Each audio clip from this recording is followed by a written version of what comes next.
Primary interview 2025 সম্পর্কে কিছু কথা বলবো। অনেকেই আমার কাছে কাট অফ কত যাবে স্যার, কাট অফ কত যাবে এই ব্যাপারে জানতে চেয়েছেন। কোনো একটা পরীক্ষা পুরোপুরি সম্পন্ন হওয়ার আগে কাট অফ নির্ধারণ করা সত্যিই খুবই কষ্টসাধ্য ব্যাপার একটা। হ্যাঁ, তবু আমি একটা নাম্বার বলেছিলাম অ্যাভারেজ, যেটা হচ্ছে 7।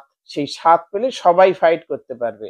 যার একাডেমিক সব থেকেও কম সেও যদি 7 পায়, ইন্টারভিউতে একটা ভালো ফাইট সে করতে পারবে। আর যার একাডেমিক সব থেকে বেশি সে 7 পেলে তো হাসতে হাসতে চাকরিটা পাবে।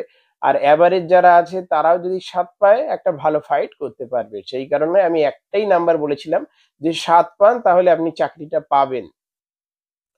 আর ফর্ম ফিল আপের ব্যাপারে বলবো, ফর্ম ফিল আপ মোটামুটি 55,000 মতো ফর্ম ফিল আপ জমা পড়েছে, যার মধ্যে ইন্টারভিউ দেবেন দেখে নেবেন 50,000 জন মতো, আর 5,000 মতো অ্যাবসেন্ট থাকবে। কারণ অনেক ইন সার্ভিস আছে যারা আবেগের বশে ফর্ম ফিল আপ করে বসেছেন, কিন্তু তারা ইন্টারভিউ ফেস করবেন না। কেন করবেন না? কারণ করলে 4টে থেকে 5টা ইনক্রিমেন্ট তাদের লস হবে, তাই তারা আসবেন না, এটুকু আমি জানি।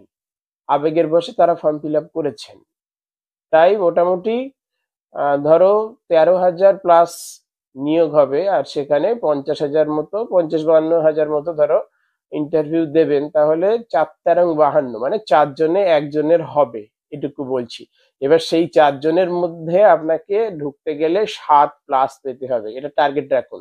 7 বলেছি মানে যে 7 তা নয়, 10 টার্গেট রাখবেন। আর ওই প্রেডিক্ট যেটা আমার, যে 7 পেলে সবাই মোটামুটি পারবেন, এটা একেবারে যে ভুল প্রেডিক্ট তা কিন্তু নয়। আপনি 7 পেয়ে দেখুন, জবটা আপনি পেয়ে যাবেন, এটা আমার অ্যানালাইসিসে বলছি।